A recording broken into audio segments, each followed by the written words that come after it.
नमस्कार, आप देख रहे हैं आज तक। आपके साथ मैं हूं अंजना ओम कश्यप। वक्त स्पेशल रिपोर्ट का है और इसीलिए चूंकि खबर स्पेशल है, इसीलिए आपके सामने एक अलग अंदाज में आज हम स्पेशल रिपोर्ट में हाजिर हो रहे हैं। और वो सिर्फ इसलिए क्योंकि देश में एक आवाज बुलंद हो रही है।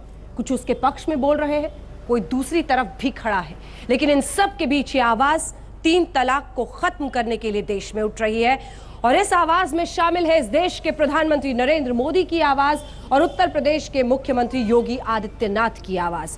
योगी आदित्यनाथ ने तो इसे चीरहरण तक कह दिया है। पहले सुनिए, फिर चर्चा की शुरुआत, क्योंकि आज इस कार्यक्रम में 20 ऐसी महिलाएं हैं जो अपनी आप बीती सुनाएंगी तो आपके रोंगटे खड़े हो जाएंगे। किसी की बेटी मर गई क्योंकि उसे तलाक तलाक तलाक कहकर इतना परेशान कर दिया गया था, उसके पास कोई रास्ता नहीं था। मोबाइल के जरिए, स्पीड पोस्ट के जरिए, यह है पूरा फसाना। लेकिन क्या है इस देश पर उत्तर प्रदेश योगी आदित्यनाथ की राय? शुरुआत वहां से। कुछ लोगों के मुंह बंद हैं। मुझे याद आता है जब आज लोग देश की एक ज्वलंत समस्या को लेकर के मुंह बंद किए हुए हैं, तो मुझे महाभारत की वो सभा याद आती है जब द्रौपदी का चीरहरण हो रहा होता है और उस समय द्रौपदी ने उस भरी सभा से एक प्रश्न पूछा था कि आखिर इस घटना का दोषी कौन है, इस पाप का दोषी कौन है, चीरहरण की घटना का दोषी कौन है। कोई बोल नहीं पाया था, केवल विदुर ने कहा था। विदुर ने कहा था कि तिहाई दोषी वे हैं जो अपराधी हैं, तिहाई दोषी हैं जो उनके सहयोगी हैं और तिहाई दोषी हैं जो मौन हैं। मुझे लगता है कि देश का राजनीतिक क्षितिज जब मौन बना हुआ है इस देश के अंदर ट्रिपल तलाक के मामले को लेकर के, सचमुच उन्हें भी कटघरे में खड़ा कर देती है पूरी व्यवस्था, अपराधियों के साथ साथ अपराधियों के सहयोगियों को और मौन लोगों को भी। जब हम चंद्रशेखर जी की बातों को पढ़ते हैं जो उन्होंने एक बात कही थी, इस देश के अंदर एक सिविल कोड बनाने के, समान सिविल संहिता बनाने की, उन्होंने कहा था कि जब हमारे फौजदारी के मामले समान हैं तो फिर शादी ब्याह के कानून भी समान क्यों नहीं हो सकते हैं। अगर भारत एक है, वन नेशन की थ्योरी अगर हमें अपनानी है तो फिर कॉमन सिविल कोड के बारे में उनकी धारणा स्पष्ट थी। मुस्लिम धर्मगुरु ये कहते हैं कि दरअसल 3 तलाक तो बहाना है, यूनिफॉर्म सिविल कोड ये सरकार थोपना चाहती है। लेकिन उन्हीं से ये सवाल पूछा जाता है कि कहीं आप तो यूनिफॉर्म सिविल कोड की आड़ में नहीं छिप रहे 3 तलाक पर कोई स्टैंड लेने से? आखिर महिलाओं के साथ इस देश में ऐसा क्यों हो सकता है और कैसे इसकी इजाजत हो सकती है? क्योंकि ये सवाल अब देश के प्रधानमंत्री से लेकर आम आदमी भी पूछ रहा है। 20 महिलाएं यहां पर हमारे साथ मौजूद हैं जो अपनी कहानी बयां करेंगी।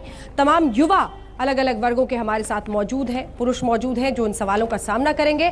और कई खास मेहमान हमारे साथ मंच पर मौजूद हैं। सबसे पहले आपका परिचय उनसे करा दूं। राकेश सिन्हा जी, संघ विचारक, हमारे साथ यहाँ पर स्टूडियो में हैं। तालियों के साथ आप लोग उनका स्वागत करें।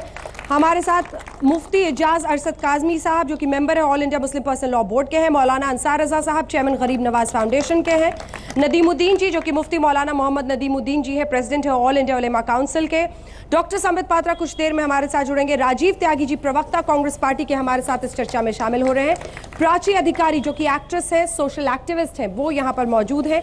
और 2 खास मेहमान अलग अलग जगहों से हमारे साथ जुड़ रहे हैं, जिसमें मौलाना यासूब अब्बास साहब है, स्पोक्स पर्सन है ऑल इंडिया शिया पर्सनल लॉ बोर्ड के, और शाइस्ता अंबर जी जो कि प्रेसिडेंट है all India Muslim women personal law board के। इस कार्यक्रम की शुरुआत करने से पहले मैं सभी से ये गुजारिश करूंगी कि कम से कम जब ये महिलाएं बोले, अपनी आप बीती सुनाएं, तो उन पर हावी होने की कोशिश नहीं करें, क्योंकि जब आप हावी होंगे तो सबसे कमजोर उस वक्त आप ही दिखेंगे। तो जो कमजोर अपने आप को साबित करना चाहता है वो इन महिलाओं की आवाज को दबाने की कोशिश इस 1 घंटे में करेगा और हम इसकी इजाजत देंगे नहीं। शुरुआत इन्हीं महिलाओं से करते हैं क्योंकि इनकी आवाज ही आज देश की आवाज बन रही है। और सवाल यह है समीना जी कि पिछले कार्यक्रम में भी जब हमने आपसे बात की थी तो हमने देखा था कैसे कई मौलाना एकदम चीख चिल्ला रहे थे, लेकिन आज ये आवाज और आप ये पूरी मुहिम अब चला रही हैं, चाहेंगे कि आप बताएं और सीधे इनसे मुखातिब हों और बोले कि क्यों इनकी नाराजगी है, क्यों ये अड़े हुए हैं कि 3 तलाक रहे और कायम रहे हर हाल में? समीना जी। जहाँ तक मैंने जानकारी पूरी मतलब अपनी मुहिम के जरिए ली है, इनकी दुकानें चल रही हैं हमें बर्बाद करने की, बिल्कुल बर्बाद करके ये अपनी दुकानें चलाना चाह रहे हैं।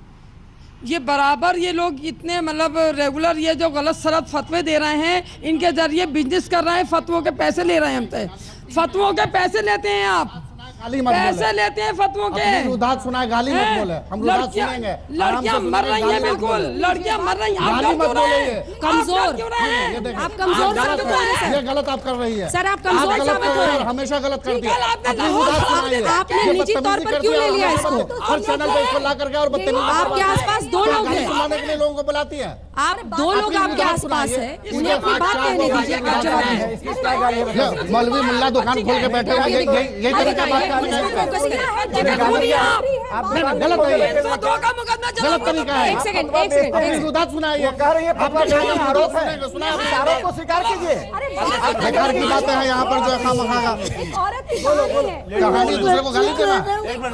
घुट के मर डाला। बात सुनाए, एक सवाल में सुना चुके हैं। बच्चे छोड़ के हमारी बच्ची चली गई। सब हमारे साथ हो, जरूरी नहीं खिलाफ उसको लगाता था, उसको सब करता था, मेरी बच्ची मर गई। उसने तो बच्चे मेरे पास थे, लेके भाग गया। हमारी बच्ची चली गई, हमसे दूर हो गई। हम जब तो शादी हुई, हमी ने रखा खिलाया, हमने उसको पाला, उसके बच्चे हमारे पास ही हैं। हमारे बच्चों को उठा के ले गया। 5वां साल है मरे कि 5वां साल है। काज़मी साहब, हिम्मत है सामना करने की? अब दिखाइए अपना जोश। इसमें इस्लाम और मुसलमानों का क्या कसूर है? क्योंकि तलाक की वजह से इनकी बेटी को ये सब कुछ जिस झेलना वजह से पड़ा। उसको हुआ है, उसके लिए क्या डोमेस्टिक वायलेंस का कानून नहीं बना हुआ है, उसके लिए डॉरी एक्ट नहीं बना हुआ है, उसको सलाखों के पीछे नहीं भेजा जा सकता, उसको समाजों के पीछे नहीं भेजा जा सकता है क्या? एक एक नहीं, देख लीजिए, हम सुनेंगे, देख लीजिए। आज जो है ये सब बातें पुरानी हो चुकी है, कई बार हम इस चैनल पर भी सुन चुके हैं, हम भी अपनी बात कर चुके हैं। आपके लिए पुरानी हुई होगी, हमारे लिए बहुत नहीं है। आज भी हम सिर्फ इन्फॉर्मेशन आज हम सुनने के लिए आए। आप सिर्फ प्लीज, आप यहाँ पर आई हैं, रिसर्च करके आई होंगे, यकीनन आपके पास रिसर्च का लेटर होगा। सिर्फ आज मुझे अपना आंकड़ा बता दीजिए, किसी भी डिस्ट्रिक्ट का, किसी भी फैमिली कोर्ट का और किसी भी स्टेट का। मेरे लिए बहुत बड़ी इन्फॉर्मेशन होगी, आज का मेरा आना कामयाब हो जाएगा। सिर्फ आप अपना आंकड़ा और रिसर्च वर्क बता दीजिए। सिर्फ आंकड़ा बता दीजिए, किस मजहब में कितने तलाक है, वो अपना रेशियो बता दीजिए। वो ये सब सुन चुके हैं हम, 50 बार सुन चुके हैं। इनके आंसू बोल रहे हैं ना, वो आपके कानों तक जाएंगे नहीं मौलाना साहब। ऐसे आंसू बहाने वाले हिंदुओं में 1 लाख नहीं 1 करोड़ औरतें हैं, जरा उसके भी 2-4 के लाके आंसू। मुझे लगता है इस चर्चा को आगे लिए चलते हैं। भी आंसू पोंछ दीजिए ना। आपके लिए हिंदू वर्सेस मुस्लिम है, सारा डेटा लेके आया हूं। आपके लिए ये हिंदू वर्सेस मुस्लिम है, लेके आया हूं, जिसमें मुसलमानों के 1000 आपके और लिए हिंदुओं के 16000 फैमिली के केसेस। चलिए आज आप ही बोलिए। हाँ, मैं बोल रहा हूँ, क्या बोल रहा हूँ? आपके पास क्या डेटा है? आप लोगों को बोलने की जरूरत है। बगैर रिसर्च के आप आई हैं, बगैर रिसर्च के क्यों आई हैं? बगैर रिसर्च के आप क्यों आई? आपके पास डेटा बताइए, आप डेटा बताइए अपना, बगैर रिसर्च के बात मत कीजिए। दिल्ली के अंदर जितनी फैमिली कोर्ट है, उसमें मुस्लिम के कितने केसेस है, हिंदू के कितने केसेस है, वो डेटा पहले बताइए, फिर बात कीजिए। हिंदू वर्सेस मुस्लिम है, ये हिंदू वर्सेस मुस्लिम तो है ही, और क्या है ये? मुझे लगता है कि नहीं नहीं, ऐसा कुछ नहीं है। जो केसेस ज्यादा है वो क्यों नहीं ला रही हैं आप? अगर आपके जिसके हाथ में केसेस आई ज्यादा है उसको बहुत सामने छोटी क्यों हो नहीं ला रही जाएगी। है? जिसके केसेस ज्यादा है उसको सामने क्यों नहीं ला रही है? मुसलमानों के 16 फैमिली के कोर्ट, 16 फैमिली कोर्ट का डेटा मेरे पास है। ये 1300 मुस्लिम केसेस और 16800 मुझे लगता है कि अब एक नियम बनाते हैं, हिंदुओं के जब जब ये कमजोर साबित होंगे तो इनके लिए ताली बजा देंगे, ताली बजा देंगे। ये कमजोर हो सकते हैं, किसी ने सोचा नहीं था। आप कमजोरी के सबसे बड़े निशान दूसरे पर उंगली उठा। मुझे लगता है इस बहस को आगे लिए चलते हैं। अपना research work doctor Sambit Patra, doctor Sambit Patra, आपकी कमजोरी के लिए तो ताली बजवा दिए साहब। Doctor Sambit Patra, doctor Sambit Patra, doctor Sambit Patra. मौलाना साहब, मैं सब तमाम पुरुषों से हाथ जोड़ के विनती करता हूं, देखिए एक महिला रो रही है और हम लोग से देखिए आप सही हैं, वो सही है। सर हाथ जोड़ के विनती है, हाथ जोड़ के विनती है, सुन लीजिए। सर आप इस्लाम को बदनाम कर रहे हैं। मौलाना साहब सुनिए, आप इस्लाम को बदनाम मत करिए। आपके व्यवहार से इस्लाम बदनाम हो रहा है। वो महिला का दर्द आपके पास देखिए, कैसी आप कैमरे के सामने महिलाओं की जिल्लत करता हो, वो कैमरे के पीछे क्या करता होगा, जरा सोच लीजिए। क्या सोच सकते हैं? सुन लीजिए, मैंने भी सैकड़ों महिलाओं की स्टोरियां भी कैद की है। ऐसा नहीं है। काज़मी साहब, मैंने शो में कई लोगों को आमंत्रित किया है, कृपया अपनी बारी का इंतजार करें। अपनी बारी का क्या? अपनी बारी का इंतजार करें प्लीज सर। गाली नहीं सुनेंगे। ये आपके ऊपर है, हमारे ऊपर क्या है? बात पूरा कर दीजिए। बात ऐसे क्या व्यवहार है? पूरा बात मैं तो आपके बारे में बोल ही नहीं रहा था। बात कीजिए आप। आपके बारे में बोल ही नहीं रहा हूँ। मैं बताता हूँ मुझे मैं बताता हूँ मैं बताता हूँ कंप्लीट जब करने अटैक दीजिए, होगा उसके बाद मैं कंप्लीट कर लूँ। कोई भी सुनाएगा सुनेंगे, लेकिन वो गाली नहीं सुनेंगे। जरा मेरी भी सुन लें, मेरी भी सुन बाबूजी लें जी। मेरी बेटी की शादी 3 जनवरी 2010 में हुई है। 13 महीने के बाद उसको दहेज के मामले में मारपीट के और ये ज़बरदस्ती एक तहरीर लिखवाई है, निकाल दिया। उस पर एक फतवा आ गया कि साहब ये तलाक हो गई है। तो अलीगढ़ से बना हुआ है कि नहीं बना हुआ है? कानून बना हुआ है, दहेज मुखालिफ कानून बना हुआ है कि नहीं बना हुआ है? बना हुआ है, लेकिन ऐसे मेरा कहना और है, मेरा कहना और है, सवाल ना पूछे, आप अपनी बात रखें। कानून बना हुआ है, एक्सक्यूज मी लेकिन इस गलत तरीके से फतवा लेके तलाक नहीं, वो जब दहेज की वजह से तलाक दिया गया है तो उसको जाना चाहिए ना। सर आपको रुकना पड़ेगा, बारी बारी से बोलेंगे, हम लोग बारी बारी से बोलेंगे, जनता समझ पाएगी, ऐसे लड़ने से कोई फायदा नहीं है। अब देखिए, मैं तो रिक्वेस्ट करता हूं, पहले तो पुरुषों को समझना चाहिए, सदियों तक हम लोगों ने महिलाओं को दबाया है, और आज अगर कोई महिला कुछ बोल रही है हम उस पर चिल्लाना शुरू कर दें। दूसरी बात है, कृपया करके इसको हिंदू मुसलमान और धर्म के चश्मे से ना देखें, इसको संविधान के चश्मे से देखें। और देखिए, संविधान क्या कहती है? संविधान कहती है कि आज़ादी के बाद जो बाबा साहेब अम्बेडकर ने संविधान लिखा और 14 तारीख को ही उनकी जयंती थी, उनके प्रति सम्मान रखिए। महिला हो या पुरुष, ये दोनों संविधान के निगरानी में बराबर हैं, दोनों को बराबर का हक देने का अधिकार है, संविधान कहती है। और अंजना जी मैं बताऊं, 21 आर्टिकल जो है संविधान में, वो कहती है कि केवल सांस लेने से कोई जीता हो ऐसा नहीं है। ये महिला केवल सांस ले रही है तो ये जीवित है, राइट टू लाइफ ऐसा नहीं है।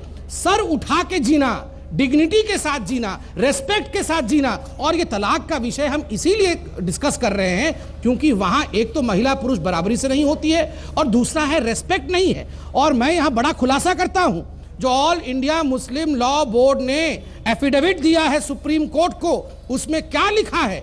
उसमें लिखा है हाँ तलाक गलत है, तलाक अनडिजायरेबल है, फिर भी तलाक होना चाहिए। क्यों? अगर नहीं होगा, तलाक नहीं देगा, पति को गुस्सा आ जाएगा तो पति क्या करेगा? फिर पत्नी को मार देगा, उसका मर्डर कर देगा।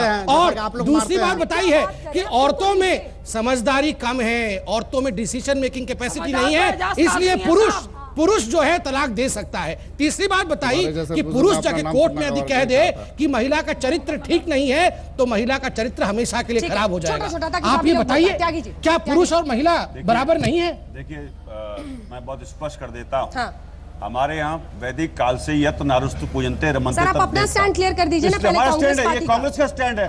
नारी नारी है, जो इस्लाम की मानने वाले हो चाहे हिंदू धर्म के मानने वाले हो।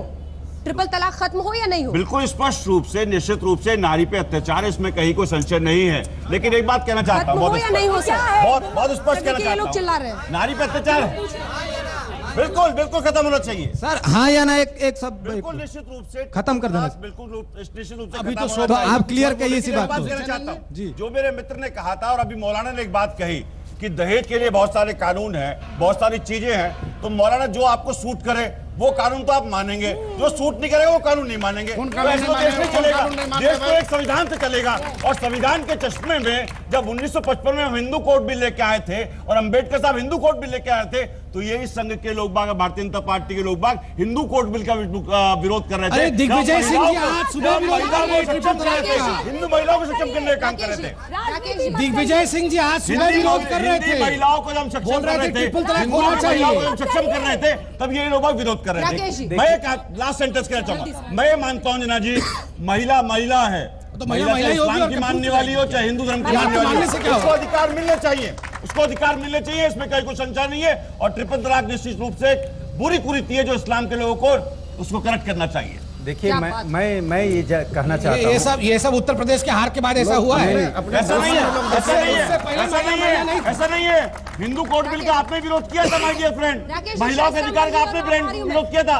और 2005 में हम ही लोग बागों ने सक्सेशन का अधिकार दिया हिंदू महिलाओं को,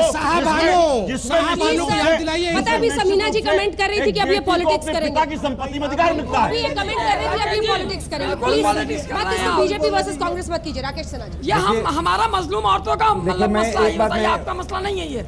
हाँ बिल्कुल सही कह रहे हैं आप। मजलूम तो हर जगह हो सकता है, बात मत करिए, मजलूम सब जगह हो सकता है, सियासत मत करिए ना, मजलूम सब जगह हो सकता है, सियासत मत करिए ना। यहाँ हमारा दर्द है, हो सकता है। यहाँ आप दर्द सुनने आए या सियासत करने? तो करेक्ट तो भारतीय जनता पार्टी को भी कर लेना चाहिए, अत्याचार इन्होंने किए हैं, ये भी करेक्ट करें अपने आप को। अरे बरसों से आप वोट बैंक बनाते आए मुस्लिम को। ये इनसे पूछिए, इनसे पूछिए, आपसे पूछा, हमसे क्या पूछेंगे, हमसे क्यों पूछेंगे? देखिए राकेश हमने तो महिलाओं को बराबर के अधिकार दिए। संबित पात्रा, आप बताओ हिंदू कोड बिल का विरोध आप प्लीज एक सेकंड सर, बाकी पार्टिसिपेंट्स भी हैं। आप हिंदू कोड बिल पाएंगे ना, आप हिंदुओं की पार्टी बनाते हो अपने आपको। जब हिंदुओं को, हिंदू महिलाओं को अधिकार दे रहे थे, जब शारदा एक्ट को खत्म कर रहे थे, जिस वक्त हम बाल विवाह को खत्म कर रहे थे, तो आप सपोर्ट कर रहे थे संघ के लोग बात और भारतीय जनता पार्टी के लोग बात, जिससे कोई बात नहीं देंगे। बहुत स्पष्ट है, बहुत स्पष्ट है, महिला महिला है, महिला महिला है, महिला पुरुष कैसे हो जाएगी? चाहिए दीजिए अधिकार, आप कहाँ अधिकार दे रहे हैं? राकेश देखिए ये बातें इसलिए होती हैं कि हम लोग चिल्ला चिल्ली करके तर्क और लॉजिक से काम नहीं करते हैं। तीन ही बातें इसमें हैं कि पुरुषों और महिलाओं को ये संविधान समान अधिकार देता है। पूरी दुनिया में स्त्री विमर्श चल रहा है, पूरी दुनिया में महिला सशक्तिकरण की बात चल रही है। उसमें हिंदू कहाँ, मुस्लिम कहाँ, ईसाई कहाँ, सिख कहाँ। और जब भारत का संविधान बन रहा था तो यह स्वीकार किया गया था यह देश एक कानून से चलेगा। आज एक टैक्स बना तो नहीं कहा ये मुसलमानों के लिए टैक्स मत लगाओ, कहीं नहीं जीएसटी चाहिए। जब पॉकेट गर्म होगा तो जीएसटी चाहिए। गाय पर तो एक जब कानून महिलाओं बनाने को से पूरे देश में और एक कानून बनाने आया। देखिए मुझे 30 सेकंड गाय पर तो एक कानून बनाने मौलाना से साहब पूरे देश में। मौलाना साहब मुझे 30 सेकंड दे दीजिए, पूरे देश में गाय पर भी कानून बना लीजिए ना। ये क्या चाहते हैं सुन लीजिए। अभी मैं एक उदाहरण दे रहा हूँ। ऑस्ट्रिया में 1912 का एक इस्लामिक कानून था। वहां के प्रगतिशील मुसलमानों ने कैंपेनिंग करके राज्य को बाध्य किया। 2015 के फरवरी में ऑस्ट्रिया की कानून बदला, प्रगतिशील कानून आया। महिलाएं सर पे चढ़कर बोल रही हैं इस्लाम में रिवेल हो रहा है। और मैं बता दूं दिनकर की 2 पंक्तियां, जो तटस्थ हैं समय लिखेगा उनका भी अपराध। ये कांग्रेस जो साहबानों के नाम पर इस देश को बंदी बना दी। आज राजीव जी प्रगतिशीलता की बात कर रहे हैं। राजीव गांधी, पहले राजीव गांधी की निंदा कीजिए, राजीव गांधी की निंदा कीजिए। संघ के लोग बात, राजीव गांधी की निंदा कीजिए। सम्मान नहीं करते हैं, संघ के लोग संविधान को मानते हैं और संघ के 15 को संघ का ऑर्गेनाइजर छापता है, संविधान को सिर्फ नहीं मानते हैं, छापता है अंजना जी। हम लोग संविधान में विश्वास नहीं करते, मनुस्मृति चाहिए। संविधान से चलेगा, संविधान से देश चलेगा। विजय सिंह ने महिलाओं संविधान के बारे में आपका क्या कहना है ये बताइए ना। और तिरंगे के बारे में संघ के लोगों का क्या मानना है बताइए। कांग्रेस की बात कर रहा हूँ, कांग्रेस ने संविधान बना, संविधान से जब हमने तरमीम की 1955 में हिंदू महिलाओं को अधिकार दे रहे थे तो ये संघ के लोग विरोध कर रहे थे। ये संघ के लोग अम्बेडकर साहब का पूरे देश में ये कांग्रेस के बिल का विरोध कर रहे थे। कांग्रेस की हालत तो कांग्रेस के बिल का विरोध कर रहे थे आप लोग। नहीं सत्य है, नहीं है ये सत्य है।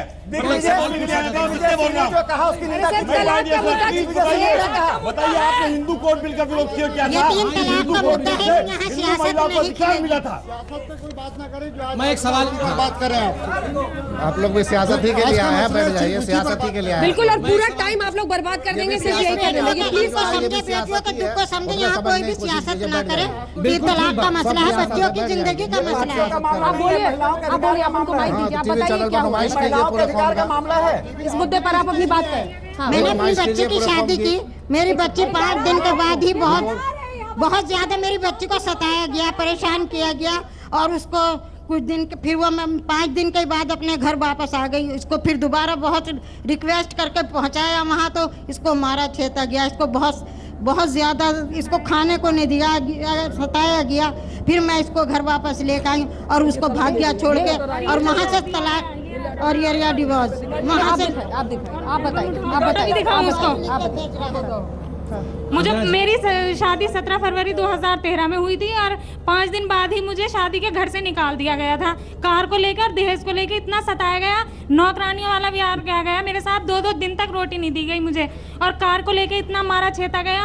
और फिर मैं गई कुछ दिन बाद वहाँ पे रिक्वेस्ट करके, फिर मुझे सताया गया और मार दिया गया। और आज तक मुझसे 1 साल तक बात नहीं करवाई गई मेरे शौहर की। और 1 साल बाद पेपर के जरिए मुझे ईमेल के जरिए तलाक दे दी गई। ये रहा तलाक, ये तलाक का पेपर ये है। और मैं उसका फोटो भी दिखाना चाहूंगी।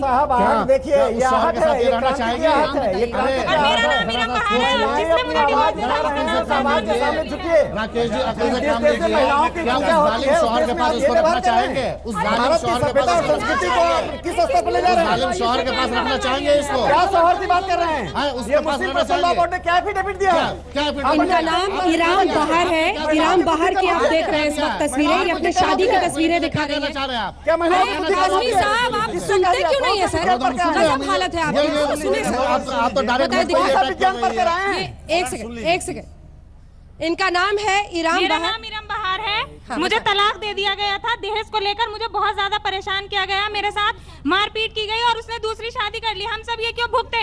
अगर उन्हें दूसरी शादी करनी थी हमसे, क्योंकि हमें तलाक देके निकाल दिया गया दहेज के लालच में, क्यों की थी हमसे शादी? और अब हम इस चीज का इंसाफ चाहते हैं, माननीय प्रधानमंत्री मोदी जी से अपना इंसाफ चाहते हैं, इंसाफ मांगते हैं। क्या उसी के पास जाना चाहोगे? मौलाना अंसार रजा साहब, ट्रिपल तलाक को इससे इतने तीन तलाक को बिल्कुल बंद किया जाए, इसे खत्म किया जाए। तीन तलाक को, अब बैठ जाइए। हमारी जिंदगी खराब हो रही है, हमें इंसाफ बिल्कुल आपके साथ नाइंसाफी है, बैठ जाइए। और हम मुस्लिम पर्सन लोग पे अब सुन लीजिए, दूसरों को भी डालना चाहते हैं इस बात की। हाँ, हो गया। अंजना जी, मैं एक सवाल पूछना चाहता हूँ। हो गया बैठो क्या होता है? हो गया बैठो क्या होता है? हो गया बैठो क्या होता है? आप कौन है मुझे कहने वाले? हो गया बैठो, हो गया बैठो। ठीक है, खुश है और अरे एक क्रांति और इसकी ट्रिपल तलाक से क्यों चिपके बैठे हैं आप? अब इजाजत है? अंजना जी, मैं एक सवाल पूछना चाहता हूं। अब अगर आप लोगों की इजाजत हो तो मैं कुछ बोल दूं। बोलिए। देखिए, जो अभी तक आपने बात की है, हम यहाँ कोई पॉलिटिक्स करने नहीं आए हैं। जिन लोगों के साथ जुल्म हुआ है उनका दुख बांटने के लिए आए, उन्हें इंसाफ कैसे मिले उन पर बात होनी चाहिए। अगर बीजेपी कांग्रेस यहाँ बैठ करके राजनीति करेगी तो पूरा मुल्क पड़ा है राजनीति करने के लिए। मुझे लगता है कि यहाँ हमें इनका मजाक नहीं उड़ाना चाहिए। एक मिनट यार, मेरे भाई बोलने तो दो यार। मैं तुम्हारे माथे हाथ नहीं हूँ कि तुम जो कहोगे मैं बोलूंगा। खामोशी से बैठो, इत्मीनान से बैठो, जनता है, मुझे बोलने दो। जनता मैं चुनाव नहीं लड़ रहा हूँ, सुनो पहले ना।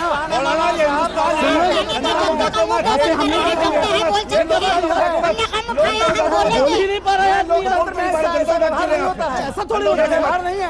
अरे महिलाओं के साथ अच्छा व्यवहार है, जनता के साथ अच्छा व्यवहार है। ऐसा नहीं होता ना। जनता है, हम बोल रहे हैं, थोड़ा सा मौका तो ये नौजवान है, ये नौजवान। अब जहाँ तक सवाल, इनकी आवाज सुनिए, सुन रहे, इनकी आवाज भी सुन रहे, उनकी आवाज बोलिए, आप इनकी आवाज सुनिए। अब जहाँ तक सवाल, परिवर्तन चाहते हैं। अब जहां तक सवाल इन लोगों के साथ दुख का है, इनको इंसाफ कैसे मिले, सबसे पहले मैं आपके चैनल के माध्यम से माननीय प्रधानमंत्री साहब और माननीय योगी नाथ जी जो मुख्यमंत्री उत्तर प्रदेश के, और मोहतरम संबित पात्रा साहब जो बहुत इज्जत माब हैं, उनके मार्फत में मोदी जी तक एक बात पहुंचाना चाहता हूं कि जब तक इनको इंसाफ नहीं मिलता है तब तक कोई ऐसा विभाग कायम करें कि इनकी मदद हो सके। पहले तो ये होना चाहिए। एक मिनट पहले देखिए, पूरी बात, तलाक से क्यों चिपके पूरी बात तो सुन लीजिए। उसके बाद जिन लोगों ने इनके साथ जहेज की मांग की है उनके पास उनके फौरी तौर पर अरेस्ट करना चाहिए, उनको दहेज प्रथा का केस लगाना चाहिए, और अगर जुल्म हुआ है, मारा पीटी की है, उस पर केस लागू होना चाहिए। यहाँ एक मिनट मैडम सुन लीजिए। दूसरा, मैं इन तमाम महिलाओं से पूछना चाहता हूं, इंसाफ मोदी जी करेंगे या माननीय कोर्ट करेगा? मैं इस पे जवाब एक मिनट, इंसाफ कौन करेगा? ठीक है, हमने सुन लिया। बार बात आती है, मोदी जी माफ कर दे। शाइस्ता अंबर जी एक सेकंड, शाइस्ता अंबर जी एक सेकंड, शाइस्ता अंबर जी जो मूल मुद्दा है, एक सेकंड प्लीज मुझे सवाल करने। शाइस्ता अंबर जी सर प्लीज, ये होनी नहीं चाहिए तलाक। आप बैठ जाए सर प्लीज, बिल्कुल नहीं होनी चाहिए। शाइस्ता अंबर जी, मेरा सवाल आपसे ये है कि मोदी सरकार एक एक केस में मदद के लिए विभाग बनाए, बिल्कुल नहीं होनी। मोदी सरकार ये करे, मोदी सरकार वो करे, ये महिलाएं पैसे नहीं होने के बावजूद कोर्ट में जाके अपने अपने केस लड़े, लेकिन ये लोग ट्रिपल तलाक को सीने से चिपका के बैठे रहेंगे। आपका जवाब? मैं ये जानना चाहती हूँ। देखिए, पहली बात तो ये कि सुप्रीम कोर्ट में इस देश की महिलाओं के तलाक को लेकर के सुनवाई चल रही है, और हमें पूरा यकीन है हम मोदी सरकार या उत्तर प्रदेश की योगी सरकार महिलाओं को, किसी भी समाज की महिलाएं अगर परेशान हैं तो उनको रोजगार, उनको शिक्षा और उनको रोजगार के लिए सर हिफाजत दें। लेकिन सुप्रीम कोर्ट हम लोगों को एक अधिकार देगा, एक न्याय प्रक्रिया की एक रास्ता बताएगा, और सुप्रीम कोर्ट से हमें उम्मीद है। रहा पर्सनल लॉ बोर्ड, ये कहता है कि 3 तलाक पे अगर कोई कर देता है तो तलाक हो जाता है, सोशल बायकॉट करें। ये सोशल बायकॉट ये कोई झुंझुना नहीं है, ये झुंझुना मत दें। हम जो तलाक से पीड़ित है उसको राहत मिलनी चाहिए, उसको इंसाफ मिलना चाहिए। ये सोशल बायकॉट नहीं है। वो क्या शादी में नहीं जाएगा? वो क्या? आप बोर्ड को मत बोलिए, आप अपनी बात चुप रहिए और हमारी बात सुनिए। सुप्रीम कोर्ट क्या तुम कोई प्रधानमंत्री हो हिंदुस्तान की क्या? जब तुम बोलोगे हम सुनेंगे। नजरिए से इंसाफ देगा। तुम्हारा घमंड सुनने के लिए क्या? आप तमीज से बात करिए। तो ये बताइए कि जिनके साथ नाइंसाफी हो रही महिला पर्सनल कितने लोगों के लिए लेटर लिखा आपने अभी जी को? वो बात कीजिए ना। ये रवैया बदलिए। यहाँ चिल्लाने से कुछ नहीं होगा। ये सारी समस्याएं दुनिया बदल चुकी है। ये सारी समस्याएं आप तो ये बताइए प्रधानमंत्री साहब को कितने लेटर लिखे आपने? इनकी मदद कीजिए, वो बात कीजिए ना। पर्सनल लॉ बोर्ड क्या कर रहा है उसको छोड़ दीजिए। हम नहीं मानते पर्सनल लॉ बोर्ड को। अगर पर्सनल लॉ बोर्ड अगर पर्सनल लॉ बोर्ड ने काम किया होता तो आज सुप्रीम कोर्ट में हमारी बहनें नहीं जाती और इस तरह से शोर शराबा नहीं होता। आप अपने भर की बात करो ना। एक ही जवाब में हल है। मुझे लगता है इस पर अब्बास साहब आपको जवाब देना चाहिए। कैसे कट रहे हैं? आपको इस पर जवाब देना चाहिए। अगर मुस्लिम पर्सनल लॉ बोर्ड काम करे तो फिर कोर्ट का सहारा लेने के लिए नहीं। ठीक है, एक सेकंड शाइस्ता जी। अरे आप महिलाएं गाली भी दे देंगी तभी चलेगा हिंदुस्तान में। मोदी जी की सरकार है, सब चलेगा। अंजना जी, मैं चाहता हूँ कि ट्रिपल तलाक को एक सिटिंग में 3 तलाक जो है इसको ख़त्म होना चाहिए है। और मैं बार बार ये बात कह रहा हूँ, आज से नहीं कह रहा हूँ, हज़रत मोहम्मद साहब की ज़िंदगी में एक सिटिंग में एक मजलिस में 3 तलाक अगर थी तो मुझे दिखाया जाए, मुझे बताया जाए। अगर हज़रत मोहम्मद साहब की ज़िंदगी में और खलीफा अव्वल की ज़िंदगी में एक सिटिंग में 3 तलाक नहीं थी तो फिर इसको ये लोग कलेजे से क्यों लगाए बैठे हुए हैं?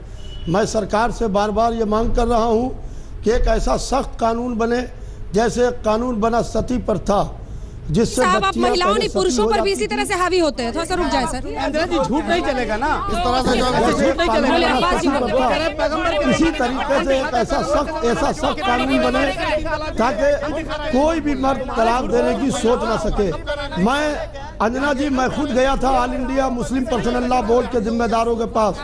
अंजना जी, मैं अपना मॉडल निकाहनामा जाके देके आया जिसके अंदर कुरान पाक, हदीस रसूल और इंसानियत के मुताबिक ऑल इंडिया शिया पर्सनल बोर्ड ने पूरा अपना निकाहनामा तैयार किया है।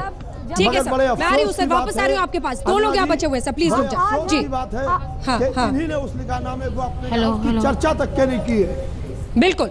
आज हम बाबा भीमराव अंबेडकर जी की 126वीं जयंती बनाने जा रहे हैं। और जब उन्होंने संविधान बनाया था, जब उन्होंने कानून बनाया था तो उन्होंने औरतों को समान अधिकार दिए थे और कभी उन्होंने कहीं पर भी औरत के साथ पार्शियलिटी नहीं करी थी। तो जब एक तरफ तो ये कहते हैं कि डाउरी का केस दायर कर दीजिए, उसको ये मानेंगे, भारत के संविधान को वहां पर मानेंगे, वहां पर कानून को मानेंगे, लेकिन जब ट्रिपल तलाक की बात आएगी वहां पर स्टैंड वो कर देंगे, बदल देंगे। जब वो औरत कह रही थी, एक मिनट आप सब भी हैं, सब व्यक्ति हैं, मैं आपसे निवेदन करती हूँ आप चुप हो जाइए। जब वो कह रही थी लड़की, मेरी बहन, कि मेरे साथ ऐसा हुआ, मुझे गाड़ी के लिए निकाल दिया गया, मेरा तो माननीय प्रधानमंत्री जी से मेरी अपील है, जानते हैं इनके शब्द क्या थे, जाओ प्रधानमंत्री के पास चले जाओ। मेरे बगल में बैठ के, एक लड़की के बगल में बैठ के बोल रहे हैं जाओ। शर्मनाक है, ये कितनी गंदी बात है, ये कितनी गंदी बात है, मुझे शर्म आती है। इस तरह के लोग अगर वक्फ बोर्ड में या उसकी नुमाइंदगी करते हैं तो इस तरह की बातें करते हुए कि क्यों आनी चाहिए? मैं खुले देश के दामन को जरा देख, अपने आप को देखें, महिला में क्या हो रही है, दामन को जरा देख। नदीमुद्दीन जी, जिसके बाद हम ब्रेक पर जाएंगे। नदीमुद्दीन जी बोले आप बोले घर में जाके मुस्लिम महिलाओं के साथ मुसलमान महिलाओं को छोड़ दीजिए, हम अपने तौर पर अपने इंसाफ कर रहे हैं और करते रहेंगे, हम करते रहे। आप 5 और सिग्नेचर लगा कर दे दिया, अपने मजहब में झांकिए, आप महिलाओं को झांकिए, मत कीजिए। हम तो ये शरीयत का राज नहीं है। हाँ, शरीयत का राज है, शरीयत का राज है। किसने कहा? एजाज साहब, आप अपना लिबास देखिए, शरीयत संविधान में शरीयत है, संविधान ही में शरीयत है, शरीयत की आजादी संविधान में। ये भूल जाइए, ये भूल जाइए। ये भूल जाए, मैं तुमसे बात नहीं कर रहा हूँ। हमारे लिए वो बदतमीजी करती है, वो हमेशा बदतमीजी आप अपनी बात कीजिए, लेकिन नाराजगी से मैं उससे बात नहीं करूँगा। आप अपनी बात उस समय बात नहीं करूँगा। कपड़ों में बात कर रहे हैं। अंजना जी, कपड़े पे नहीं बात, अपने कपड़े तो देख ले पहले। दामन को जरा देख, 2017 के कपड़े पहनकर बैठे हुए हैं। दामन में झांकिए, अंजना जी, अपने घर में झांकिए, एक गुजारिश, अपने घर में झांकिए। इसका मतलब ये है। एक मिनट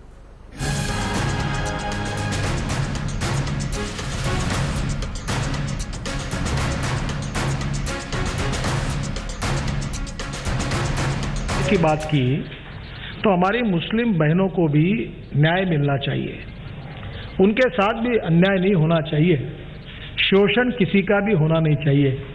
इसलिए उन्होंने कहा कि हमको समाज में संघर्ष पैदा नहीं करना है उनके बीच में। हम ये नहीं चाहते कि मुस्लिम समाज में इस बहाने संघर्ष हो। हमको ये करना है कि समाज में किसी भी प्रकार की अगर कुप्रथा है तो समाज को जगाकर उसके खिलाफ उनको न्याय देने की कोशिश करनी चाहिए। ये उनका स्पिरिट था। देखिए, हम तो न हमें न हमारे उलमा को जब सती प्रथा खत्म हुई, धर्म को बदला गया, तब भी हमें यह हक नहीं था बोलने का।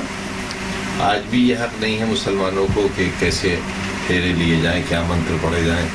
तो हमारी नमाज कैसे हो, रोज़ा कैसे हो, शादी तलाक कैसे हो, ये हम पर ही छोड़ दें। हमारा मामला हम पर ही छोड़ दें।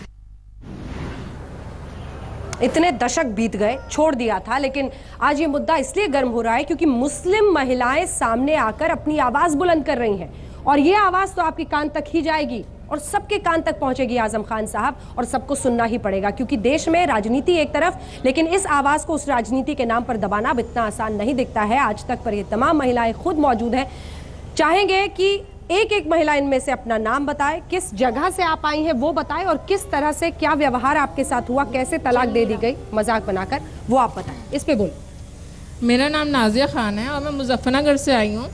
सन 2009 में मेरी शादी हुई थी, उसके बाद मेरी एक बेटी हुई और 2013 में मेरे हस्बैंड ने मुझे मारपीट के घर से निकाल दिया क्योंकि उन्हें 25 लाख रुपए चाहिए था नर्सिंग होम बनाने के लिए, जो मेरे माँ बाप के पास था नहीं। शादी में काफ़ी दान दहेज देने के बाद वो संतुष्ट नहीं हुए और उनको जब उन्होंने मुझे निकाल दिया, मैंने मुकदमेबाजी शुरू की।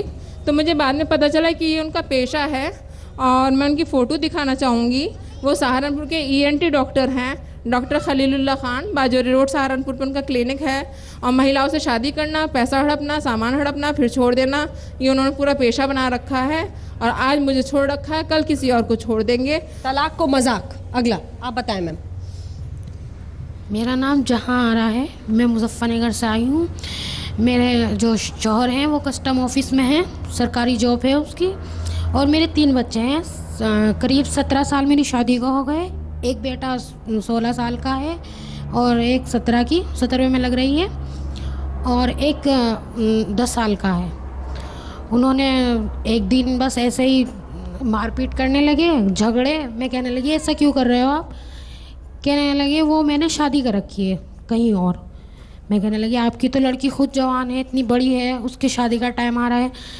कहने लगे नहीं मैंने निकाह कर रखा है, 2 साल हो गए और वो उसी लेडीज़ के साथ रह रहे हैं। अब कस्टम ऑफिस में है और कस्टम ऑफिस वालों ने उसको रहने के लिए मकान भी दे रखा है। मैंने मेरठ के, सहारनपुर के, हर जगह के उसके ऑफिस के चक्कर काटे, कुछ नहीं हुआ और मैंने केस भी कर रखा है, कुछ भी नहीं हुआ। अब बताएं, मैं माइक पकड़ रही हूँ। मेरा नाम रुबीना है, मैं झांसी से आई हूँ। मेरी शादी सन 2012 में लखनऊ के पास रुदौली में रहने वाले एयरफोर्स एम्प्लॉय से हुई थी। पेपर क्या है आपके हाथ में? जी ये एयरफोर्स के पेपर हैं जिसमें उन्होंने मुझे अनमैरिड बोल के शादी की गई थी, जबकि ये 2 पेपर एयरफोर्स से जारी किए गए हैं जिसमें उन्होंने लड़कियों को अपनी वाइफ बताया हुआ। मतलब शादी करते हैं, तलाक देते हैं, फिर अगली शादी, फिर तलाक। मुझसे तीसरी शादी। खिलवाड़। तीसरी शादी आपसे की। जी मेरा नाम रेशमा है, मैं मुजफ्फरनगर से आई हूँ। मेरी एक बच्ची है, छोटी सी बच्ची को उन्होंने वहीं रख लिया था, मुझे 3 तलाक दे के निकाल दिया। मैंने मेला थाने में उनके लिए वो करी रिपोर्ट, तो उन्होंने ये कह दिया कि कोर्ट से जाके लड़ो। बताओ, कोर्ट से लड़ने के लिए मेरे पास कोई पैसा नहीं हैगा। वो बच्ची थाने से बड़ी मुश्किल से मिली है, मेरी कुछ मदद कीजिए। जी मेरा नाम परवीन जहाँ है, मैं थाने भवन से आई हूँ और पास के गांव में हिंड में मेरी शादी हुई थी 2013-26 मई को।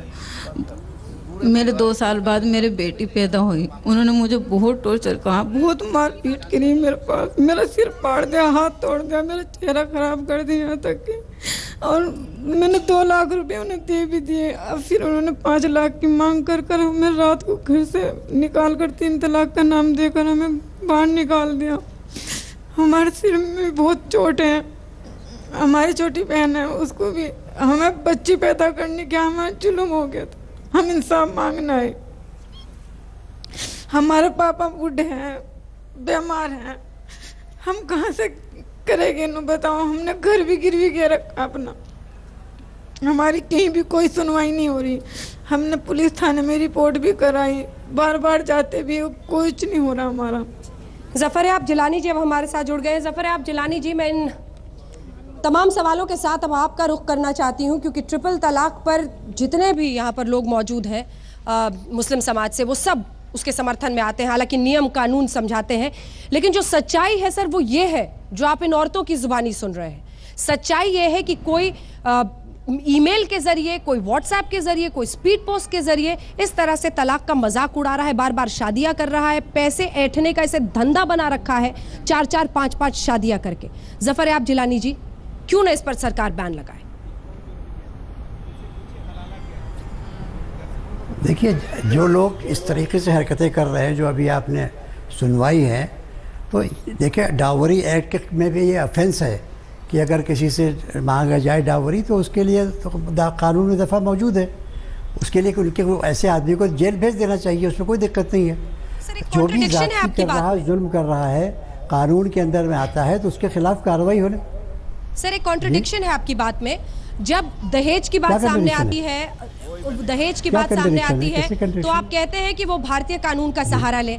ज्यादातर महिलाएं इसमें ऐसी हैं जो कि वकील नहीं कर सकती हैं, किसी के पिता बूढ़े हैं, किसी के पास पैसा नहीं है। लेकिन दूसरी तरफ आप ट्रिपल तलाक के खिलाफ बोलने को तैयार नहीं है, क्योंकि तलाक मजाक तभी बनता है जब उसे जुबानी इस तरह से या फिर पोस्ट के जरिए या मेल पर दे दिया जाए। आपने जो सुनवाया वो दहेज ये जुड़ा हुआ मुद्दा है, ये महिलाओं के अधिकार से जुड़ा हुआ मुद्दा है। नहीं होता है हमारे पास, दो विटनेस जरूरी होते हैं, पर ये इनके सामने तो नहीं माना गया।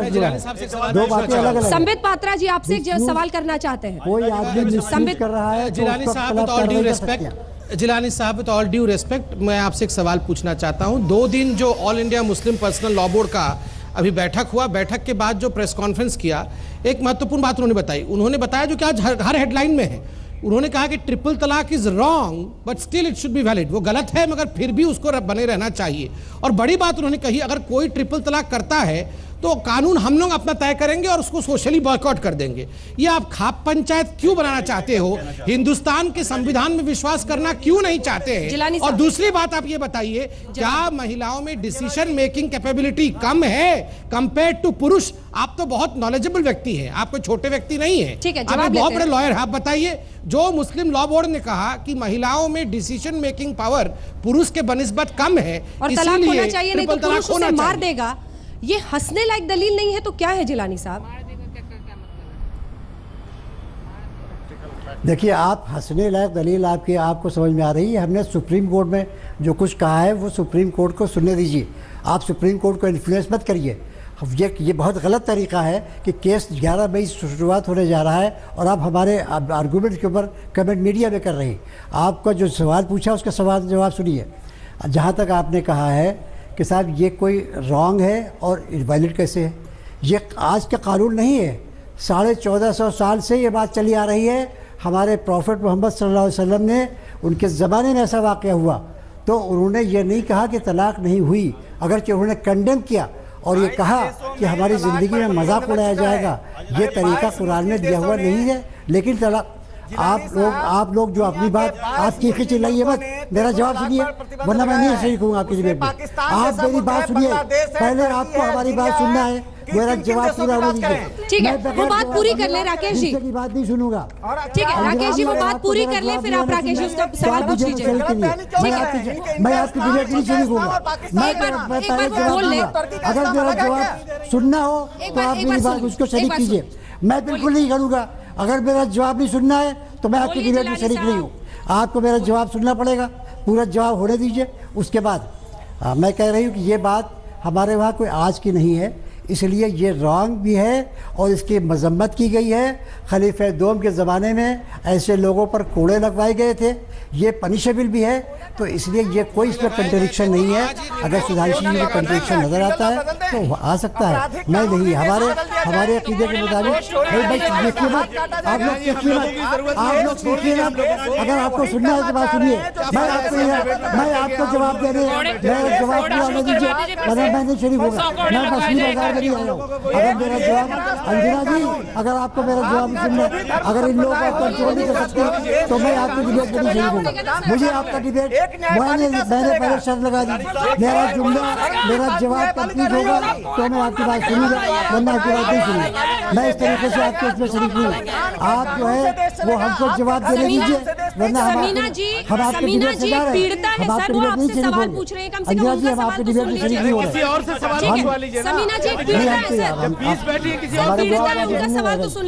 आपका जवाब सुनिए। ये 20 और से बैठे किसी और से सवाल करवा लीजिए ना। क्यों भाई? आपका जवाब सुन रहे हैं, आप अपनी बात कर रहे हैं। उसको ट्रेनिंग देकर लाओ इसलिए, उसको समझा के लाओ इसलिए। कैसे हम बैठे यहाँ क्या? ट्रेनिंग देकर के लाओ इसलिए। ये 20 और से किसी और से सवाल करवाइए। चलिए जफर आप गिलानी जी से ज्यादा सवाल का सामना नहीं करना चाहते। नदीमुद्दीन जी बोलिए। एक सेकंड, सबके साथ बराबर का व्यवहार होना चाहिए। दूसरे को दीजिए मौका बोलने का। वो विक्टिम है। सबको टाइम दीजिए। 20 और से बैठे किसी और से पूछवाइए ना। किसी और से पूछवाइए। मध्ययुग में ले जाना चाहते हैं। सब विक्टिम है। अंजना जी प्लीज, अंजना जी प्लीज। इसके बाद सबके साथ नाइंसाफी हुई है। अरे सर बोलने दीजिए, एक बार नहीं बोल पाए वो। हमारी गलती है। वो भी कह रहे नाइंसाफी हुई है। हमारी गलती है। हाँ, थोड़ा सा चुप रहेंगे सर, तभी तो बोल पाएंगे। बोलिए। बोलेगा उसी से बुलवाइएगा। औरत किसी भी समुदाय की है, अगर उस पर जुल्म होता है तो उसका कंडम करना चाहिए। कंडेम से आगे बढ़िए ना सर, कंडेम से आगे। सुनिए, पहले बात सुनिए ना। उसके रास्ते निकालने की जरूरत है। 3 तलाक के खिलाफ सरकार जो भी उचित कदम उठाएगी उसका समर्थन किया जाना चाहिए।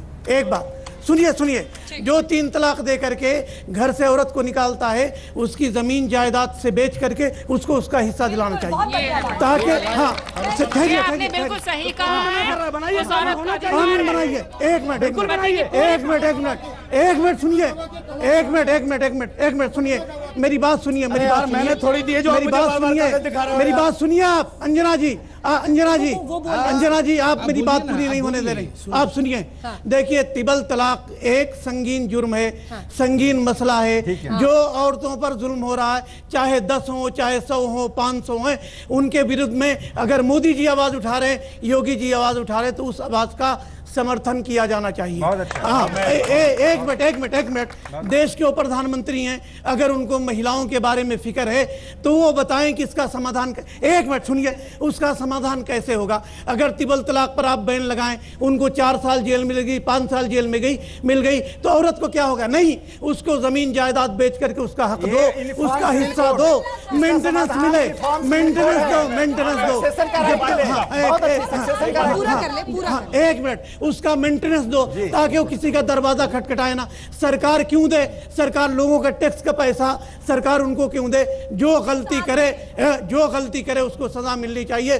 सरकार इस पर एक ठोस कदम लाए, एक ठोस कानून बनाए, और ठोस कानून बना करके एक मिनट सरकार ठोस कानून बनाए, ठोस कानून बना करके आज हमारे बीच हमारी बहनें बैठी हैं। जब ये मां रो रही थी, आप देखिए यहाँ एकदम सन्नाटा छा गया था, सबके मन में बहुत दुख होता है। ये सरकार एक ऐसी सरकार है जो मजबूत सरकार है और मजबूती के साथ आपके साथ खड़ी है। मैं आपको बताता हूं, शाहबानो कभी नहीं होगा।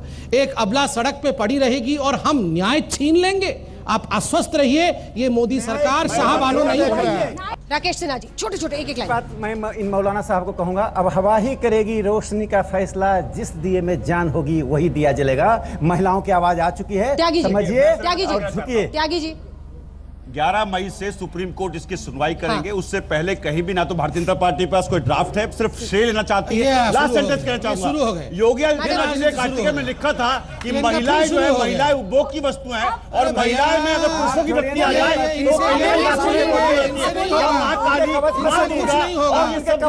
तो दुर्गा याद आई है इनको। क्या उत्तर प्रदेश के मैं सिर्फ इतना कहना चाहता हूँ कि आइंदा किसी चैनल पर अगर हमारी इस्लामी रिश्ते की माँ और बहनों को ऐसे तमाशा बनाया जाएगा, हम डिबेट में शिरकत नहीं करेंगे। चलिए, अच्छा हुआ आपने अंत में बोला। हिम्मत इतनी थी नहीं कि पहले निकले, लेकिन सवाल यह है कि आवाज तो पहुंचेगी आपके कान में भी, और उन तमाम लोगों के जो ट्रिपल तलाक से चिपके हुए हैं, ये आवाज हम लगातार एक ही बार में 3 बार तलाक कहने से तलाक वाक़ई हो जाती है क्या?